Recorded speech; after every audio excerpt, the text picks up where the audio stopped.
Praise the lord. ನಮಗೆ ಕರ್ತನ ರಕ್ಷಕನೂ ಆಗಿರುವಂತಹ ಯೇಸು ಕ್ರಿಸ್ತರ ಅತಿ ಪರಿಶುದ್ಧವಾದ ನಾಮದಲ್ಲಿ ನಾನು ನಿಮ್ಮನ್ನು ಹೊಂದಿಸ್ತಾ ಮತ್ತೊಂದು ಸಂದೇಶ ಜೊತೆ ನಾನು ಮುಂದೆ ಬಂದಿದ್ದೀನಿ. ದೇವರ ಹಸ್ತವು ತಾನೇ ಕಳೆದ ದಿನವೆಲ್ಲ ನಿಮ್ಮನ್ನು ನನ್ನನ್ನು ಆತ್ಮಿಕವಾಗಿ ವಾಕ್ಯಗಳ ಮೂಲಕವಾಗಿ ಬಲಪಡಿಸಿ ಚೈತನ್ಯಗೊಳಿಸಿ ಜೊತೆಗಾರರಾಗಿದ್ದು ನಡೆಸ್ತಿದ್ದಾರೆ. ವೈಯಕ್ತಿಕವಾಗಿ ನಮ್ಮ ಅವಶ್ಯಕತೆಗಳನ್ನ ಅಗತ್ಯಗಳನ್ನ ಪೂರೈಸಿ ನಾವು ಕೈ ಇಟ್ಟು ಮಾಡ್ತಕ್ಕಂಥ ಕೆಲಸಗಳನ್ನ ಆಶೀರ್ವದಿಸಿ ಕಾದು ಪೋಷಿಸಿ ಜೊತೆಗಾರರಾಗಿದ್ದು ನಡೆಸ್ತಿರೋದಕ್ಕಾಗಿ ದೇವರಿಗೆ ಸ್ತುತಿಯೂ ಘನವೂ ಮಹಿಮೆಯೂ ಸದಾಕಾಲವೂ ಸ್ವಂತವಾಗಿರಲಿ. ಆಮೇನ್. ಈ ದಿನದ ಸಂದೇಶದ ವಾಕ್ಯ ಭಾಗ 1 ಸಮುವೇಲನು 2ನೇ ಅಧ್ಯಾಯ 18ರಿಂದ 21ನೇ ವಾಕ್ಯದವರೆಗೆ. 1 ಸಮುವೇಲ್ ಚಾಪ್ಟರ್ 2 ವರ್ಡ್ಸ್ 18-21. ಬಾಲಕನಾದ ಸಮುವೇಲನು ನಾರುಮಡಿಯ ಎಫೋದನ್ನು ಕಟ್ಟಿಕೊಂಡು ಯೆಹೋವನ ಸನ್ನಿಧಿಯಲ್ಲಿ ಸೇವೆ ಮಾಡುತ್ತಿದ್ದನು. ಅವನ ತಾಯಿ ಪ್ರತಿ ವರ್ಷದಲ್ಲಿಯೂ ವರ್ಷದ ಬಲಿಯನ್ನು ಅರ್ಪಿಸಲು ತನ್ನ ಗಂಡನ ಸಂಗಡ ಬರುವಾಗ ಅವನಿಗೆ ಒಂದು ಚಿಕ್ಕ ನಿಲುವಂಗಿಯನ್ನು ಮಾಡಿಕೊಂಡು ಬರುವಳು. ಆಗ ಏಲಿಯು ಎಲ್ಕಾನನನ್ನು ಅವನ ಹೆಂಡತಿಯನ್ನು ಆಶೀರ್ವದಿಸಿ, ಯೆಹೋವನಿಗೆ ಸಲ್ಲಿಸಿದ್ದಕ್ಕೋಸ್ಕರ ಯೆಹೋವನು ಈ ಸ್ತ್ರೀಯಿಂದ ನಿನಗೆ ಸಂತಾನವನ್ನು ದಯಪಾಲಿಸಲಿ ಅನ್ನುತ್ತಿದ್ದನು. ಅವರು ತಿರುಗಿ ತಮ್ಮ ಮನೆಗೆ ಹೋದರು. ಹಾಗೆಯೇ ಯೆಹೋವನು ಹನ್ನಳನ್ನು ಆಶೀರ್ವದಿಸಿದ್ದರಿಂದ ಅವಳು ಗರ್ಭಧರಿಸಿ 3 ಪುತ್ರರನ್ನು 2 ಪುತ್ರಿಯರನ್ನು ಎತ್ತಳು. ಇದಲ್ಲದೆ ಬಾಲಕನಾದ ಸಮುವೇಲನು ಯೆಹೋವನ ಸನ್ನಿಧಿಯಲ್ಲಿ ಸೇವೆ ಮಾಡುತ್ತಿದ್ದನು. ದೇವರಿಗೆ ಸ್ತೋತ್ರ. 1 Samuel chapter 2 verse 18-21, word 18-19. In the meantime, the boy Samuel mother would make a little robe and take it to him. When she accompanied her husband to offer the yearly sacrifice. ದೇವರಿಗೆ ಸ್ತೋತ್ರ. ನಾವು ವಾಕ್ಯ ಭಾಗ ನೋಡ್ತಾ ಇದ್ದೀವಿ. ಪ್ರೀತಿ ದೇವ್ರ ಮಕ್ಕಳು, ವಾಕ್ಯ ಭಾಗದಲ್ಲಿ ಸಮುವೇಲನನ್ನ ಕುರಿತಾಗಿ ನಾವು ವಾಕ್ಯ ಭಾಗ ನೋಡ್ತಾ ಇದ್ದೀವಿ. ಸಮುವೇಲನು ಬಾಲಕನಾಗಿದ್ದ, ಒಂದು ಸಣ್ಣ ನಾರಿನ ಎಫೋದನ್ನು ಕಟ್ಟಿಕೊಂಡು ದೇವರ ಸನ್ನಿಧಿ ಸೇವೆ ಮಾಡ್ತಾ ಇದ್ದ ಅಂತ ವಾಕ್ಯ ಹೇಳುತ್ತೆ. ದೇವರಿಗೆ ಸ್ತೋತ್ರ.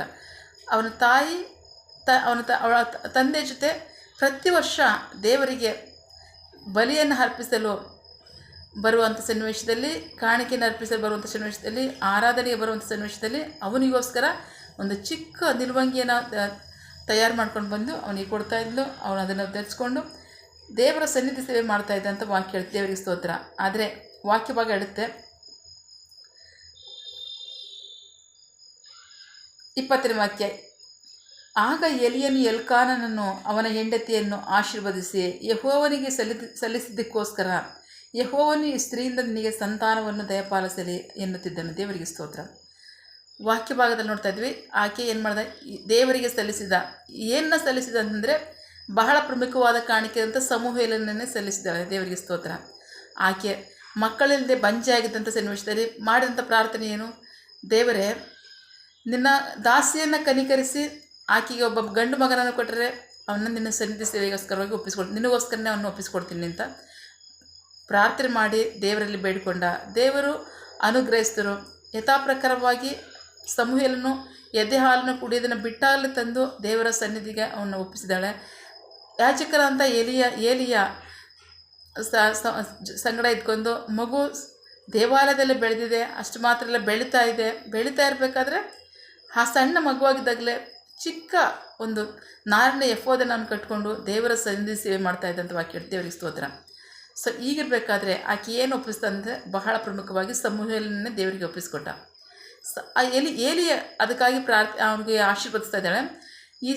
ಈ ನಿನ್ನ ಹೆಂಡತಿ ಹನ್ನಳು ದೇವರಿಗೆ ಆಕೆ ಕೊಟ್ಟ ನಿಮಿತ್ತವಾಗಿ, ಒಪ್ಪಿಸಿಕೊಟ್ಟ ನಿಮಿತ್ತವಾಗಿ ಆಕೆಯ ಮೂಲಕವಾಗಿ ದೇವರು ನಿನ್ನನ್ನು ಆಶೀರ್ವದಿಸಲಿ, ಆಕೆಗೆ ಸಂತಾನವನ್ನು ಕೊಡಲಿ ಅಂತ ಆಶೀರ್ವದಿಸಿ ಕಳಿಸ್ತಾನೆ ಇದ್ದಾನೆ. ಆಶೀರ್ವದಿಸಿ ಕಳಿಸ್ತಾ ಇರಬೇಕಾದ್ರೆ ದೇವರು ಆತನ ಆಶೀರ್ವಾದವನ್ನು ನೆರವೇರಿಸಿದ್ರು. ದೇವರಿಗೆ ಸ್ತೋತ್ರ. ಹನ್ನಳನ್ನು ಕನಿಕರಿಸಿ ದೇವರು ಆಕೆಗೆ ವಾಕ್ಯ ಭಾಗ ನೋಡ್ತಾ ಇದ್ವಿ. ಆಕೆಯನ್ನು ಆಶೀರ್ವದಿಸಿ 21ನೇ ವಾಕ್ಯ. ಅವರು ತಿರುಗಿ ತಮ್ಮ ಮನೆಗೆ ಹೋದರು. ಹಾಗೆಯೇ ಯೆಹೋವನು ಹನ್ನಳನ್ನು ಆಶೀರ್ವದಿಸಿದ್ದರಿಂದ ಅವಳು ಗರ್ಭಧರಿಸಿ 3 ಪುತ್ರರನ್ನು 2 ಪುತ್ರಿಯರನ್ನು ಎತ್ತಳು. ಇದಲ್ಲದೆ ಬಾಲಕನಾದ ಸಮುವೇಲನು ಯೆಹೋವನ ಸನ್ನಿಧಿಯಲ್ಲಿ ಬೆಳೆಯುತ್ತಿದ್ದಾನೆ. ದೇವರಿಗೆ ಸ್ತೋತ್ರ. ನಾವು ವಾಕ್ಯ ಭಾಗ ನೋಡ್ತಾ ಇದ್ವಿ.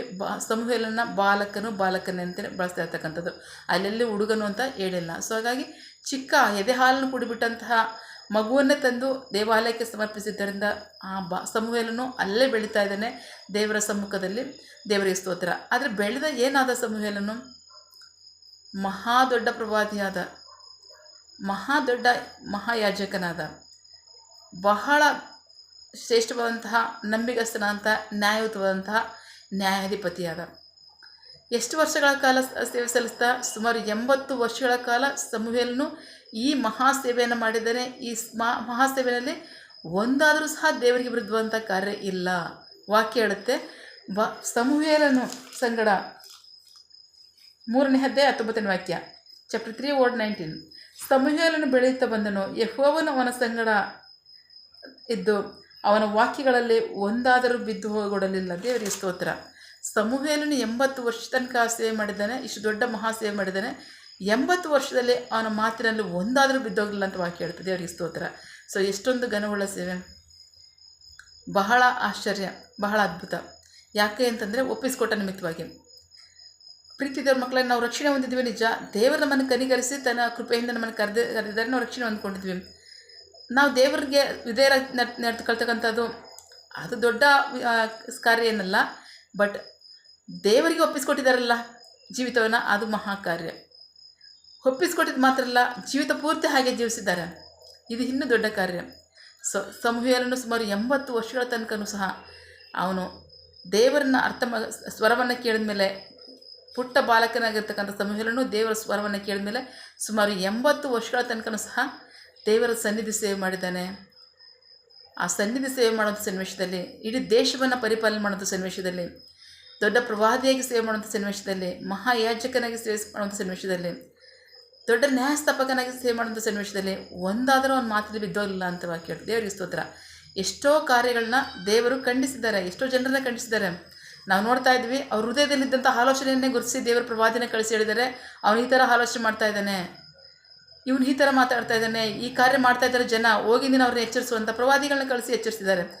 ಸಮುವೇಲನ್ನೇ ಆಲೋಚನೆಯಲ್ಲಿ ಒಂದಾದರೂ ಸಹ ದೇವರಿಗೆ ಇಷ್ಟವಿಲ್ಲದೆ ಇರತಕ್ಕಂಥ ಆಲೋಚನೆ ಇತ್ತು ಅಂದರೆ ದೇವರು ಅವನ್ನ ಹೇಗೆ ಉಪಯೋಗಿಸಿದ್ದಾರೆ? ಮನುಷ್ಯನಿಂದ ಸಾಧ್ಯ ಇಲ್ಲ, ಅದು ಮನುಷ್ಯರಂತ ನಮ್ಮಿಂದ ಸಾಧ್ಯ ಇಲ್ಲ. ಬಟ್ ದೇವರೇ ಒಬ್ಬರನ್ನಾಗಿ ಉಪಯೋಗಿಸ್ಲಿಕ್ಕೆ ಸಾಧ್ಯ. ಆದರೆ ಯಾಕೆ ಅಂದರೆ ಸಮುವೇಲನು ಅವನ ಜೀವಿತವನ್ನು ದೇವರಿಗೆ ಒಪ್ಪಿಸಿಕೊಟ್ಟ ನಿಮಿತ್ತವಾಗಿ ದೇವರು ಅವನ್ನ ಅಲ್ಪ ಮಾತ್ರ ಅಲ್ಲ, ಪರಿಪೂರ್ಣವಾಗಿ ನಡೆಸಿದ್ದಾರೆ. ಆ ಪರಿಪೂರ್ಣವಾದ ಜೀವಿತದಲ್ಲಿ ದೊಡ್ಡ ಸೇವೆ ಮಾಡಿದ್ದಾನೆ. ಆ ದೊಡ್ಡ ಸೇವೆ ಸುಮಾರು 80 ವರ್ಷಗಳ ಕಾಲವರೆಗೂ ನಡೆದಿದೆ. ಪ್ರೀತಿ ದೇವ್ರ ಮಕ್ಕಳೇ, ಜೀವಿತಗಳನ್ನು ಒಪ್ಪಿಸ್ಕೊಡೋದಾದರೆ ಖಂಡಿತವಾಗ್ಲೂ ದೇವರು ಉಪಯೋಗಿಸ್ತಾರೆ. ನಾವು ನೋಡ್ತಾ ಲೋಕದ ದೊಡ್ಡ ಆಶೀರ್ವಾದಗಳೇ ಹೆಚ್ಚೇನಲ್ಲ. ಅದರಿಂದ ಹಣ ಆಸ್ತಿ ಸಂಪಾದನೆ ಮಾಡ್ಬೋದು, ಕೀರ್ತಿ ಸಂಪಾದನೆ ಮಾಡ್ಬೋದು ಅಷ್ಟೇ. ದೇವರ ಸೇವೆ ಇದೆಯಲ್ಲ, ಈ ಮಹಾ ಸೇವೆಯಲ್ಲಿ ದೇವರು ಅದಕ್ಕಿಂತ ಘನವುಳ್ಳಂಥ ಕಾರ್ಯಗಳನ್ನ ಮಾಡ್ತಾರೆ ನಾವು ಒಪ್ಪಿಸ್ಕೊಡೋದಾದರೆ.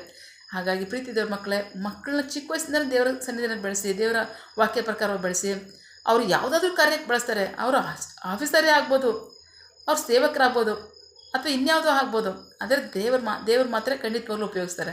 ಸೊ ಹಾಗಾಗಿ ನೀವು ನಿಮ್ಮ ಮಕ್ಕಳನ್ನ ದೇವರ ವಾಕ್ಯ ಪ್ರಕಾರವಾಗಿ ಜೀವಿಸೋದಕ್ಕೆ ಒಪ್ಪಿಸ್ಕೊಡೋದಾದರೆ ದೇವರು ಸಹ ನಿಮ್ಮ ಜೀವಿತಗಳಲ್ಲಿ ದೊಡ್ಡ ಕಾರ್ಯಗಳು ಮಾಡ್ತಾರೆ. ಅವರು ಸಹ ದೊಡ್ಡ ಕಾರ್ಯಕ್ಕಾಗಿ ಉಪಯೋಗಿಸ್ತಾರೆ, ದೊಡ್ಡ ಆಶೀರ್ವಾದವಾಗುತ್ತಾರೆ. ಅವರು ಜನರಿಗೆ, ಜನಾಂಗಕ್ಕೆ, ದೇವರ ರಾಜ್ಯಕ್ಕೆ ಮಹಿಮೆ ಆಗುತ್ತೆ. ಆಮೇನ್. ಸೊ ಹಾಗಾಗಿ ಒಪ್ಪಿಸ್ಕೊಳ್ತಕ್ಕಂಥ ಜೀವಿತವನ್ನು ದೇವರು ಆಶೀರ್ವದಿಸುವವರಾಗಿದ್ದಾರೆ. ಪ್ರಾರ್ಥಿಸಿಕೊಳ್ಳೋಣ. ಸಕಲ ಸೃಷ್ಟಿಕರ್ತನೆ, ಸರ್ವಾಧಿಕಾರಿಯೇ, ಸಾರ್ವಭೌಮನೆ, ಉನ್ನತನೇ, ಮಹೋನ್ನತನೇ, ಮಹಾಪರಿಶುದ್ಧನೇ, ಪ್ರೀತಿ ಸ್ವರೂಪನೇ, ನೀತಿವಂತ ನ್ಯಾಯಾಧಿಪತಿಯೇ, ಸೇನಾಧೀಶ್ವರನೇ, ಇರುವಾತನೇ, ಸರ್ವವ್ಯಾಪಿಯೇ ಸಪ ಈ ದಿನ ವಾಕ್ಯಗಳ ಮೂಲಕವಾಗಿ ನಮ್ಮ ಸಂಗಡ ಮಾತಾಡಿದಂತಹ ನಿಮ್ಮ ಪ್ರೀತಿಗಾಗಿ, ನಂಬಿಗಸ್ತಿಕೆಯಾಗಿ ನಿಮಗೆ ಸ್ತೋತ್ರ. ಬಾಲಕನಾದ ಸಮುವೇಲನು ಸಣ್ಣ ನಾರಿನ ಎಫೋದನ್ನು ಕಟ್ಟಿಕೊಂಡು ಸನ್ನಿಧಿ ಸೇವೆ ಮಾಡ್ತಾ ಇದ್ದಂಥ ವಾಕ್ಯದಿಂದ ನೋಡ್ತಾ ಇದ್ದೀವಿ ಸ್ವಾಮಿ. ಅಷ್ಟು ಮಾತ್ರ ಅಲ್ಲ, ಸಮುವೇಲನ ಸಂಗಡ ನೀವು ಇದ್ದಿದ್ದರಿಂದ ಅವನ ಮಾತುಗಳಲ್ಲಿ ಒಂದಾದರೂ ಬಿದ್ದೋಗಲಿಲ್ಲ, ಅವನ ವಾಕ್ಯಗಳಲ್ಲಿ ಒಂದಾದರೂ ಬಿದ್ದೋಗಲಿಲ್ಲ ಅಂತ ವಾಕ್ಯ ಹೇಳುತ್ತೆ. ಅದಲ್ಲದೆ ಸಮುವೇಲನ ಬಹಳ ದೊಡ್ಡ ಕಾರ್ಯಗಳಲ್ಲಿ, ಶಕ್ತವಾದಂಥ ಸೇವೆಯಲ್ಲಿ 80 ವರ್ಷಗಳ ಕಾಲ ಘನವುಳ್ಳಂಥ ಮಹಾಸೇವೆನ ಸಮುವೇಲನ ಮೂಲಕವಾಗಿ ನೀವು ಮಾಡಿಸಿದ್ದೀರಾ. ಇಂಥ ಮಹಾಕಾರ್ಯವು ಅದು ನಿಮ್ಮ ಮಹಾಕೃಪೆಯಾಗಿದೆ, ಅದಕ್ಕಾಗಿ ಸ್ತೋತ್ರ. ಹಾಗಾಗಿ ನನ್ನ ಜನರು ಸ್ವಾಮಿ ನಿಮ್ಮ ಚಿತ್ತಕ್ಕಾಗಿ ಒಪ್ಪಿಸ್ಕೊಡೋದಾದರೆ ನೀವು ಸಹ ಅವ್ರ ಜೀವಿತಗಳಲ್ಲಿ ಘನವಾದ ಕಾರ್ಯವನ್ನು ಮಾಡ್ತೀರಾ. ನಿಮಗೆ ಮಹಿಮೆ ಆಗುತ್ತೆ, ಜನರಿಗೆ ಆಶೀರ್ವಾದ, ರಕ್ಷಣೆ ಉಂಟಾಗುತ್ತೆ. ಆಮೇನ್. ಒಪ್ಪಿಸ್ಕೊಳ್ತಕ್ಕಂಥ ಒಬ್ಬೊಬ್ಬರು ನೀವು ಆಶೀರ್ವದಿಸಿ ನಡೆಸಿ, ನಿಮಗೆ ಮಹಿಮೆಯಾಗಲಿ, ಜನರಿಗೆ ರಕ್ಷಣೆ, ಆಶೀರ್ವಾದ ಉಂಟಾಗಲಿ. ಪ್ರಾರ್ಥನೆ ಕೇಳಿದ ಪ್ರೀತಿಗಾಗಿ ನಿಮಗೆ ಸ್ತೋತ್ರ. ನಿನ್ನ ಜನರು ಕೈಟ್ ಮಾಡ್ತಕ್ಕಂಥ ಕೆಲಸವನ್ನು ಆಶೀರ್ವದಿಸು, ಅವರ ಅಗತ್ಯಗಳನ್ನ ಪೂರೈಸು, ಕೊರತೆಗಳನ್ನ ನೀಗಿಸು. ಆಮೇನ್. ಯಾವ ಕಾರ್ಯದಲ್ಲಿ ಅವರು ನಿರೀಕ್ಷೆ ಉಳ್ಳವರಾಗಿದ್ದಾರೆ, ಮಕ್ಕಳ ವಿದ್ಯಾಭ್ಯಾಸ, ಆರೋಗ್ಯ, ಅವರ ಜೀವನ ಅಗತ್ಯಗಳು ಯೌವನಸ್ಥರ ವಿದ್ಯಾಭ್ಯಾಸ, ಆರೋಗ್ಯ, ಅವರ ಜೀವನ ಅವಶ್ಯಕತೆಗಳ ಅಗತ್ಯಗಳು, ಕೆಲಸ, ಬಿಸಿನೆಸ್, ಸೇವೆ, ವಿವಾಹ ಕಾರ್ಯ, ವಯಸ್ಸಾದವರ ಜೀವನ ಅವಶ್ಯಕತೆಗಳ ಅಗತ್ಯಗಳು, ಆರೋಗ್ಯ, ಸೇವೆ, ಯಾವ ಕಾರ್ಯದಲ್ಲಿ ಅವರು ನಿರೀಕ್ಷೆ ಉಳ್ಳವರಾಗಿದ್ದಾರೆ ಆ ಕಾರ್ಯದಲ್ಲಿ ತಕ್ಕ ಸಮಯದಲ್ಲಿ ನಿಮ್ಮ ಚಿತ್ತಾನುಸಾರವಾಗಿ ಅವ್ರದ್ದನ್ನು ಹೊಂದ್ಕೊಳ್ಳಿ. ಆಮೇಲೆ ನೀವು ಹಾಗೆ ಮಾಡೋ ಪ್ರೀತಿಗಾಗಿ, ನಂಬಿಗಸ್ತಿಗಾಗಿ ನಿಮಗೆ ಸ್ತೋತ್ರ. ನಮ್ಮ ಪ್ರಾರ್ಥನೆ ನೀವು ಕೇಳಿದ್ದೀರಾ, ಅದರಂತೆ ನಡೆಸ್ತೀರಾ, ಅದಕ್ಕಾಗಿ ಸ್ತೋತ್ರ. ನಮ್ಮ ಪ್ರಾರ್ಥನೆಯನ್ನು ನಮ್ಮ ರಕ್ಷಕನಾದ ಯೇಸು ಕ್ರಿಸ್ತರ ಅತಿ ಪರಿಶುದ್ಧವಾದ ನಾಮದಲ್ಲಿ ಪ್ರಾರ್ಥಿಸಿ ನಿಮ್ಮ ಪಾದಗಳು ಸಲ್ಲಿಸಿ ನಾವು ಬೇಡುವಂತಿದ್ದೇ ನಿಮ್ಮ ಜೀವದ ತಂದೆ. ಆಮೇನ್. God bless you all. ದೇವರು ತಾನೇ ಇದನ್ನು ವಾಕ್ಯಗಳ ಮೂಲಕವಾಗಿ ನಮ್ಮ ಸಂಗಡ ಮಾತನಾಡಿದ್ದಾರೆ, ನಮ್ಮನ್ನು ಆಶೀರ್ವದಿಸಿದ್ದಾರೆ. ಆಮೇನ್. All the best.